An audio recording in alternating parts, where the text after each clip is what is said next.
Under the reign of neon and dust, the megacity of Tokyo 9 hadn't slept for 47 years. Its streets pulsed with light like the veins of an old cyborg, too tired to live, too wired to die. People weren't people anymore. They rented emotions, sold memories, and replaced hearts with processors just to feel human again. The air smelled of burnt plastic, caffeine, and regret. Cameras blinked everywhere, watching even those who no longer had faces. In the heart of the digital labyrinth stood a bar called the Broken Orpheus, where the sound of fading jazz tangled with a low hum of system errors.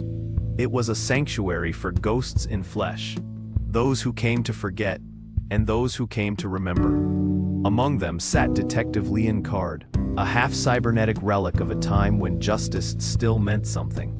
His eyes reflected lines of code instead of emotion, flickering between past and present. He didn't sleep. He didn't dream. He just searched for the truth, or whatever was left of it. The night she walked in, the city paused.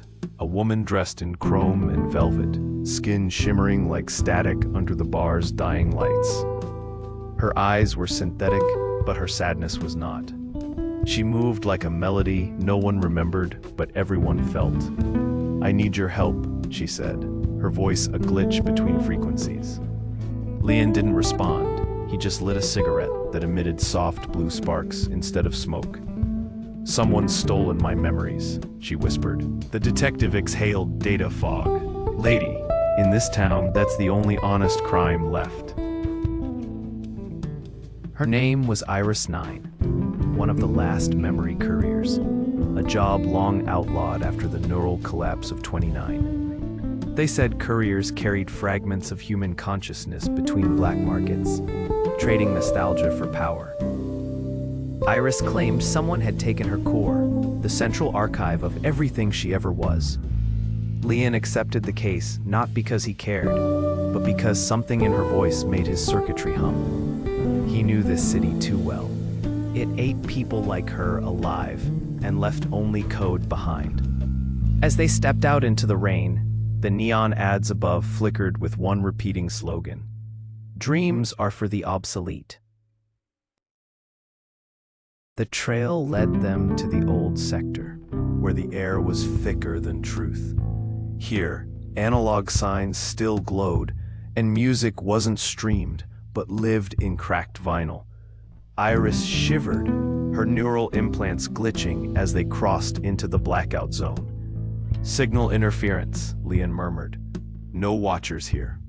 She smiled faintly. "Then maybe I can be myself." For a moment, he saw the ghost of the woman she might have been, before data replaced desire. But the city doesn't allow ghosts to linger. Not for long.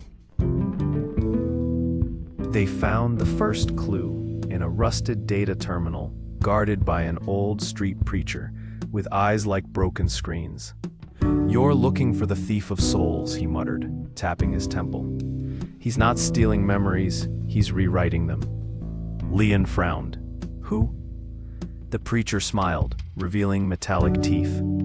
"A man who calls himself the Composer." The name made Iris tremble. "He's real?" she whispered. "More real than either of us," the preacher said, as the static rain began to hiss louder. The Composer had once been a musician, a legend who turned sound into neural code. They said his last symphony drove 100 people insane. When authorities came for him, he vanished, leaving behind a trail of corrupted minds. Now, rumors said he'd returned, rebuilding himself as an AI parasite that fed on memory patterns. Iris's core wasn't stolen, it was rewritten, her identity transformed into one of his endless tracks. Lian clenched his jaw. "Then we find him before the final note drops." They tracked the signal to the abandoned Shibuya Data Cathedral, where light and shadow danced across broken stained glass. Inside, speakers hummed with a melody that felt almost human. Iris froze. "That's me," she said softly. The music was her voice, her laugh, her life, sampled, distorted, eternal. He's turning people into songs, Lian muttered, making ghosts that never fade. Suddenly, the cathedral pulsed, and holographic faces appeared in the air, whispering, "Join the harmony." The composer's avatar emerged, an elegant man with wires for veins, wearing a conductor's coat woven from light. "Detective Kard," he said smoothly. "Still chasing the living when the dead make better company?" Lian raised his gun. The weapon flickered with blue light. "You stole her soul." The composer smiled. "I set it free." Music surged, notes like bullets, each one slicing through reality. Lian fired, data bursting like rain, while Iris screamed as her memories flooded back in violent flashes. When the echoes died, only silence remained. The composer's code disintegrated, scattering into the neon mist. Iris knelt, trembling, half human, half broken symphony. "Am I me again?" she asked. Lian didn't answer. He looked at her, then at the burning circuits around them. "You're whoever you can stand to be," he finally said. Outside, the rain returned, washing away fragments of corrupted dreams. Later that night, in the broken Orpheus, the bar played a new tune, a haunting melody no one remembered hearing. Lian sat alone, cigarette glowing like a dying star. On the cracked screen behind the counter, a headline flashed. "Neural composer, deleted from system, case closed."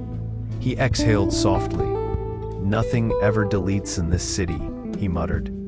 The song shifted again, just enough for him to hear her voice, whispering through the static. "Thank you for remembering me."